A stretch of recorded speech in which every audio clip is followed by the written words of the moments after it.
Hello, my name is Vanessa. I'm 27 years old. Only a year ago, I went through a life-threatening event that resulted in my in-laws getting arrested and me getting a divorce from my husband. I know it all sounds crazy, so let me start by telling you a little about my relationship with my now ex-husband, Daniel. Daniel and I met in college and we started dating because we found out we had a lot of things in common. I ended up liking his company and the way that he always found a way to make me laugh. Besides, it did help that he was a very attractive man. We dated for a long while until we graduated before we decided that it was time for us to meet each other's parents. My parents loved Daniel, but when it came time to meet his parents, I couldn't help but feel like his parents did not like me. They were cold towards me, and for some reason his father Dominic kept throwing insults my way. They went unnoticed because Daniel's mother, Melanie, would laugh it off as a joke, and then Daniel would follow along. I was pretty uncomfortable the entire time, and I was beyond glad when it was time for us to leave. After our first meeting, Daniel asked me how I liked his parents. So, how did you like my parents? Well, I think they're pretty cool, but what happened? Did you not like them or something? No, but I think that they don't like me. Why in the world would you think that? To start, your mom barely even looked at me, and the few times that she did, I swear she sneered at me. What? That's nonsense. My mom prides herself in being a proper lady. That's literally the last thing she would ever do. And then your dad kept throwing thinly veiled insults at me the entire time. Literally, when did he do that? When I was telling him that I was a legal consultant, he said, and I quote, "Lawyers are known to be scumbags, and they also tend to look like it. I wonder if my son has a thing for those." Oh, come on. He didn't mean anything bad by that. That's just my dad's sense of humor. That's a pretty messed up sense of humor and very hurtful too, don't you think? I guess I've just gotten desensitized to it, but I can see how it can be hurtful to someone who isn't used to it. I'm sorry that they made you feel that way, but I promise you that they never intended to do it. Are you sure? Because if they don't like me, I'll respect that and keep my distance. I understand that sometimes you can just not like a person. And I don't want to seem annoying by being around them a lot. Hey, don't you dare think that way. It's been a while since I brought a girl home, and they're a little protective of me. I guess they were just trying to judge how you were for me. Don't take it to heart, please. Fine, if you say so. I didn't know how Daniel expected me not to take his parents' odd behavior to heart, but I tried my best. I met them a few more times after that, and every single time they treated me like I was stupid and inferior to them. I tried to talk to Daniel about it, but he never seemed to listen to me. Eventually, I gave up and resorted to avoiding much contact with his parents. About a year after we met each other's parents, Daniel proposed to me, and within 6 months we were married. At the wedding, Melanie and Dominic were very rude to not only me, but also to my entire family. I brought it up with Daniel, and we ended up having a pretty big fight. But like always, it did not lead to any results. He'd keep excusing his parents' behavior with them, just being overprotective of him, but I didn't see why that needed to include being so mean to someone's entire family. I could deal with their behavior, but there was no reason to insult and belittle my family. After that, I pretty much barely spoke to either of them, and that was the way it was for a good 6 months. Daniel tried his hardest to mend the relationship between me and his parents, but every time I caved and went to visit them, they'd get more egregious with their insults. I will say that no matter what they said or did, I never once retaliated. I was always nice to them, and I never penalized Daniel for not taking my side. I only expected an apology when they took it too far. One day, Daniel came back home from work and told me that his mom called and she invited us on a camping trip with her and Dominic. So my mom called me today. Oh, what did she say? She told me that she and Dad were going on a camping trip this weekend. That's nice. Good for them. Yeah, well, they invited us too, and I really want to go. You can go if you want to, sweetie. What about you? They invited you along as well. In fact, Mom insisted that you come along. Really? Why? She never liked me to begin with. This again. My mom loves you. She's just not openly affectionate. Honey, she tried to push me into our wedding cake at our reception. I don't think she likes me at all. So you're just going to turn down their invitation because you think that she doesn't like you. I just don't see why I should be there. I mean, I'll only ruin the mood considering how your parents and I don't really get along so well. That's nonsense. What has my dad ever done to you? He hasn't done anything, but he's sure had a lot of insults to throw my way whenever you're not around, which, by the way, your mom finds hilarious. Are you trying to make my parents seem like some evil in-laws or something? Because I do not appreciate that at all. Daniel, I'm not trying to do anything like that. I've been trying to tell you from the start, but you would never listen to me. I don't feel comfortable being in the woods with two people who blatantly dislike me. It's just not my cup of tea.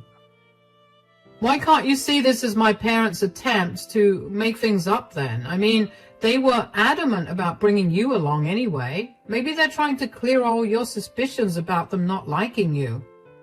How would they even know about my suspicions? I may have told them about it, but only because I wanted you to be proved wrong so you can become comfortable around them. Daniel, you can't do that. How do you know that they won't dislike me even more now? I know they won't. And that they don't, because they've invited you to our camping trip. Keep in mind that this is a very important trip, because when I was growing up, we would go on camping trips to bond as a family. Trust me when I say that this is their roundabout way of telling you that they want to make things right with you. Fine, if you say so, but if I feel like even the smallest thing is off, you have to bring me back home. Absolutely. You have nothing to worry about. I was still very skeptical about going on this trip with Daniel's parents. They had made it abundantly clear that they did not like me, so for them to insist that I come along on some camping trip with them made me feel like there was something wrong. This feeling did not go away, and I tried my best to ignore it because I wanted to desperately believe that the invitation was their attempt to fix our relationship. When the day for the camping trip finally came, I couldn't help but notice how antsy Daniel was.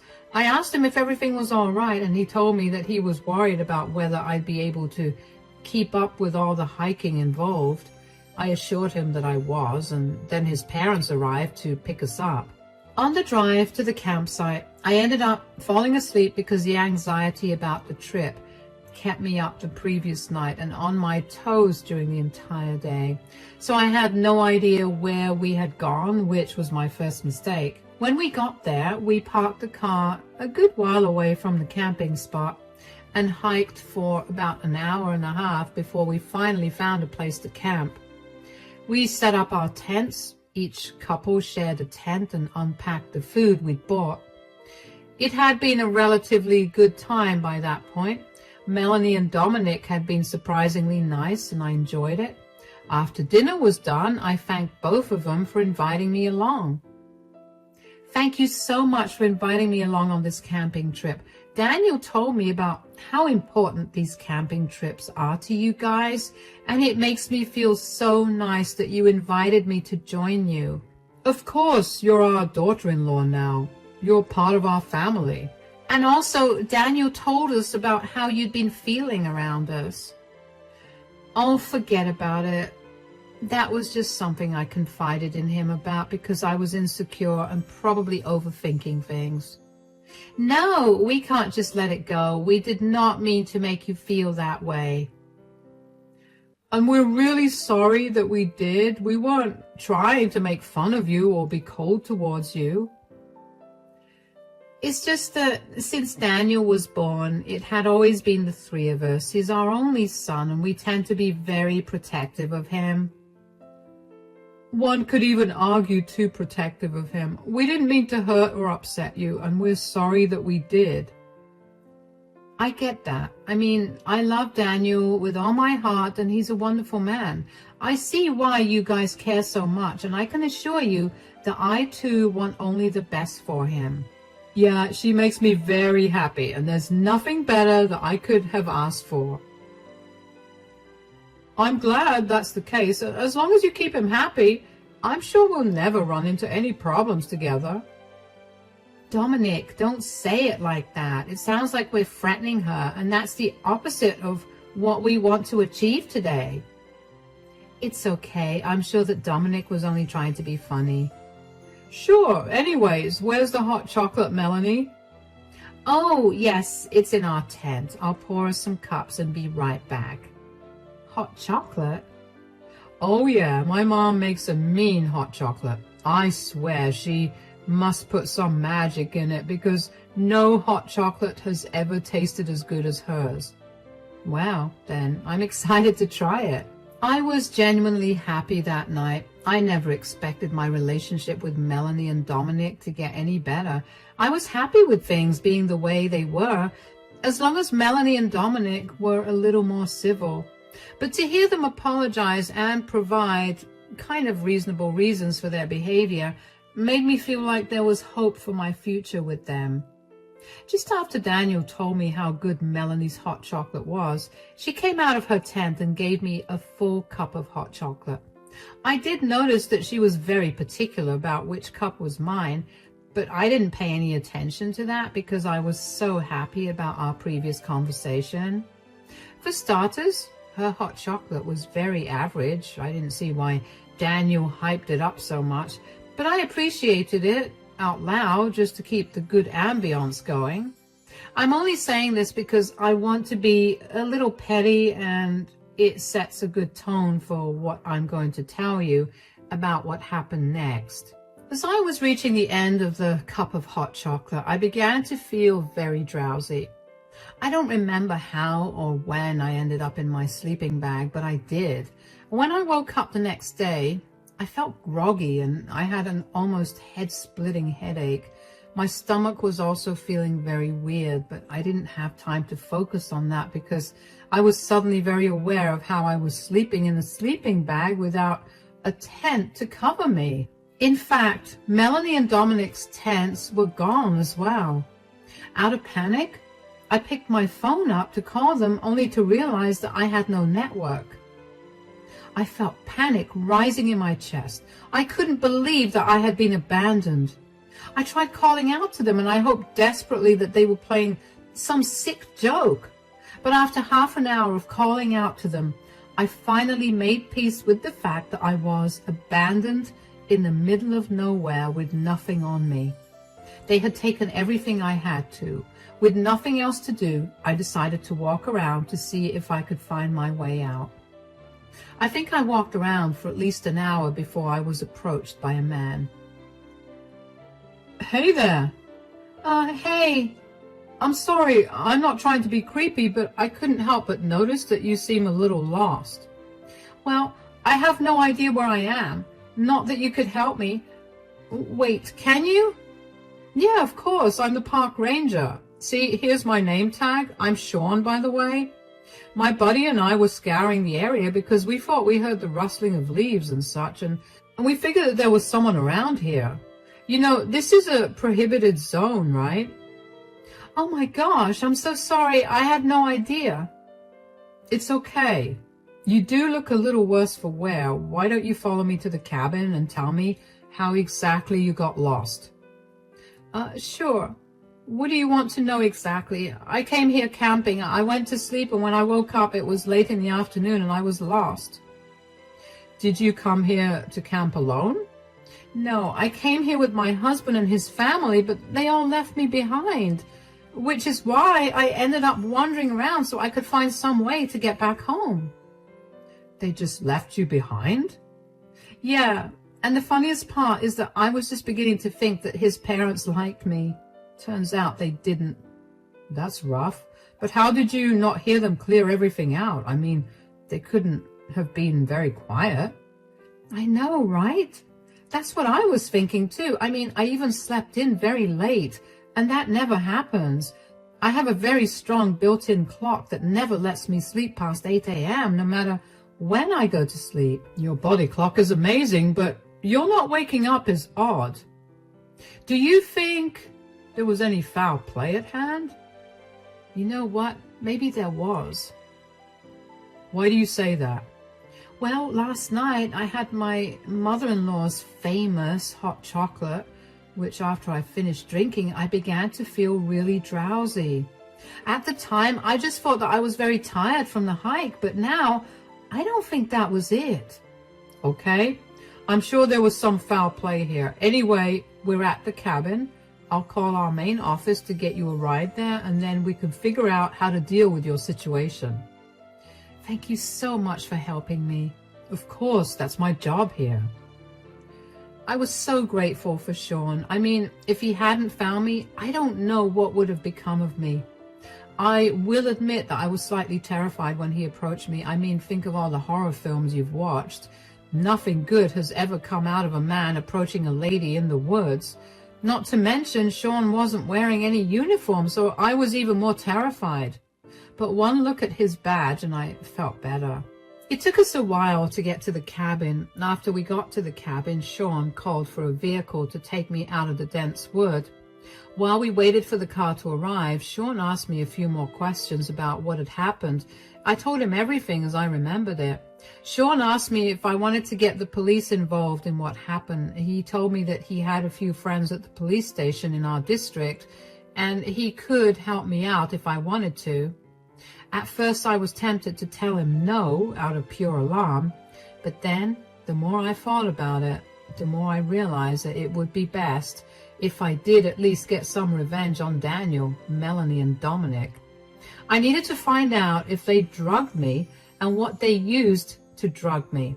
So I told Sean that I would be okay with getting the police involved, and he quickly made a few phone calls. Just as the car for me arrived, Sean told me that the cops would be waiting for me at the main office. I thanked him profusely for his help, and he smiled at me. When I got to the main office, at least 6 cops were waiting for me there. One of them rushed up to me and asked me if I'd be comfortable giving my blood to run some tests on it, and then going down to the police station. I consented to it and followed whatever they wanted me to do. Over the next few hours, I spent a lot of time detailing the events of the camping trip to the officers, and then waiting for the blood test reports. As soon as I got some signal on my phone was flooded with messages about money being withdrawn from my account. Now, I didn't have anything on me, so I knew that either Melanie, Dominic, or Daniel was stealing from me. I immediately told the officers about this, and they looked into it. After a little digging, they figured that the withdrawal was made at the ATM near Melanie's place. By this point, I was practically shooting steam from my ears because of how angry I was.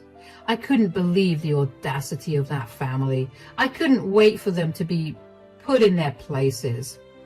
When the reports finally came, I was told that I had been administered a near lethal amount of sleeping pills. My heart started racing when I heard that.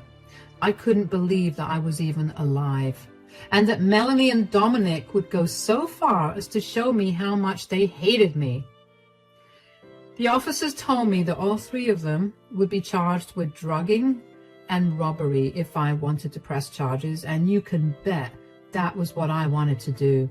The officers asked me if I would like to ride along with them, and of course I wanted to. I wanted to be there to see the shock on their faces when they saw how their actions caught up to them.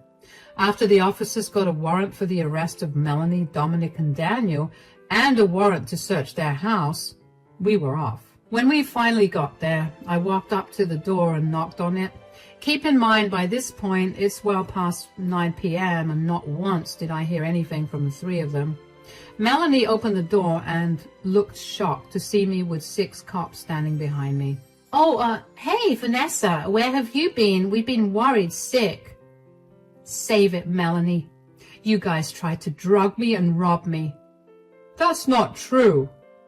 "Oh, really? Then why did I wake up all alone in the forest with nothing on me except my phone, which I had thankfully kept in my pocket, and you lot didn't seem to check?" "What? What are you talking about? We tried to wake you up when we were going on a hike in the morning, and you insisted that we go alone. You told us that you'd meet us back home." "Are you seriously lying to my face right now?" "I'm not.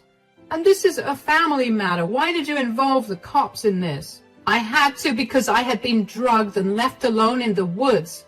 Besides, they're here to arrest you guys." "Arrest us? Why in the world?" "Officers? She's always been very unstable, and she's been prone to making up lies to suit her narratives. We've been nothing but kind to her, and she's always tried to pick on us for it." "That's a load of lies, and you know it." "How can you even prove that we drugged and robbed you? This is unconstitutional." "Right here. I have my blood reports which show that I had a near lethal amount of sleeping pills in my system." "You could have taken them yourself. How can you prove that we did it?" "Daniel knows that I don't have any sleeping pills because they mess me up badly, and I feel groggy and restless for the rest of the day. There has never been a time in our entire relationship where I've taken sleeping pills." "So? They could have been Daniel's pills that you stole. You don't like nature, and maybe you were trying to fall asleep quicker."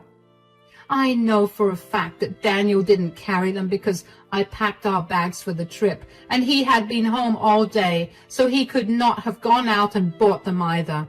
So that just leaves you, Melanie, and you, Dominic." "We did not do that." "As for the robbery, once I managed to get the network on my phone, I got a ton of messages telling me that so-and-so amount of money has been debited from my account. A quick look at where this money had been withdrawn shows me the ATM just a block away from your house." "That's circumstantial. You have no way to prove that we did any of that. You just hate us, and you want us to not be a part of Daniel's lives." "Do I want that, or are you projecting onto me what you wanted to do with me? Anyway, everything I just said will be proven now. The police have a warrant to search the house and your car. Move aside and let them do their jobs." Dominic tried to protest but was quickly detained by an officer. A quick search of Melanie and Dominic's bedroom, and the cops found an almost empty bottle of sleeping pills and a receipt showing its purchase only the day before. I don't know about you, but that's pretty incriminating evidence. And aside from that, a huge wad of cash was found in Melanie's cupboard, the exact amount that got withdrawn from my account earlier that day. The three of them were quickly handcuffed and put into the squad car. Another small victory for me was that Melanie and Dominic's yelling drew the attention of a few of their neighbors, who all came outside and witnessed the three of them getting arrested and put into the police squad cars. I was glad that their good reputation around the neighborhood was going to go to the trash. Thankfully, all of my things were in their house, so I had my keys and wallet safely in my possession pretty quickly. One of the officers escorted me home after the three of them got arrested, and I thanked him a lot for everything he did. When I opened the door to my home, I finally felt all the emotions that I had held myself back from feeling. I pretty much broke down as all the stress and hurt crashed down on me. I couldn't think of a single thing I did to any of them for them to have treated me that way, especially Daniel. My answers did come to me, but only after months of courtroom visits for the trial of Melanie and Dominic. What about Daniel? Well, he turned on his parents and said that he was coerced into doing it. He said that he was only a witness to everything that happened and that he never did anything to aid his parents. There was no evidence to prove otherwise, so Daniel only got a few hours of community to complete. During this entire time, I filed for a divorce from Daniel. Right after he got let go by the police, he decided that the first thing he needed to do was come visit me. I saw that he was standing at my door through the security camera and debated opening the door to him. I got too curious, so I ended up opening the door. "Hi, Vanessa. What do you want?" "Look, I just wanted to apologize for everything that my parents did to you. I realize now that you were right about them not liking you. I should have listened to you, and I'm sorry that I didn't." "Your apology means nothing to me right now, and don't act like you weren't a part of their entire scheme." "I wasn't. They forced me to go along with them." "How did they do that? Did they tie you up and take you hostage? Did they drug you too? Did they blackmail you?" "No, they just told me to follow along without asking any questions." "Why did you think it would be a good idea to come here and apologize to me? You clearly didn't care about me. I was gone for almost an entire day, and not once did you try to find me." "Just because I didn't try to find you doesn't mean I wasn't worried sick." "Right, because being worried sick would have saved me if I had been harmed or hurt. Thank you, Daniel, for taking such good care of me." "I know that I hurt you deeply and that I've definitely hurt our relationship, but if you could just give me a chance to prove—" "Chance? Ha! You're not getting any chances, Daniel. I want nothing to do with you. This is it, the end. You need to leave me alone and never interfere with my life again." "But I didn't do anything. It was all my parents doing." "Yeah. You didn't do anything, but that's exactly the problem, isn't it? You just stood by and watched as your parents almost killed me and robbed me. You're lucky that you got away without a punishment. You'll be served the divorce papers soon. Goodbye." I slammed the door in Daniel's face and couldn't help the large smile that bloomed across my face. I had finally won, and I managed to get a hold of my life again. I didn't have to worry about whether I was overthinking things again and if I was going crazy. A few weeks after Daniel's hearing was done, Melanie and Dominic's hearings took place. They pleaded guilty to all their charges and were sentenced to 10 years in jail for it. They were also ordered to reimburse me for all the emotional damage that they had inflicted on me. Let me tell you, nothing was more satisfying than seeing the two of them listening to the sentences for their crimes with their heads held low. The once proud and egoistic people were finally brought down to earth thanks to their actions. I was only lucky that day that I happened to run into Sean, who, by the way, has become a good friend now, although I think it's safe to say that I'm done with camping now. As for Daniel and my divorce, thankfully, Daniel didn't make it a hassle. It went off pretty smoothly and we divided all our assets equally. Daniel did try to apologize to me again, and when he realized that it was not working, he got angry and blamed me for everything wrong that happened in his life. He said that his parents were right for trying to kill and rob me. All I could think of when I heard him say that was, wow, I dodged a bullet. It's been really good for me right now. I'm finally breathing easier, and I feel like I'm in control of things again. If there's one thing I've learned through this entire experience, it's to never ignore your intuition. If I had just listened to it when I thought of how odd it was when Daniel's parents insisted I come camping with them, I would not have gone through something life-threatening.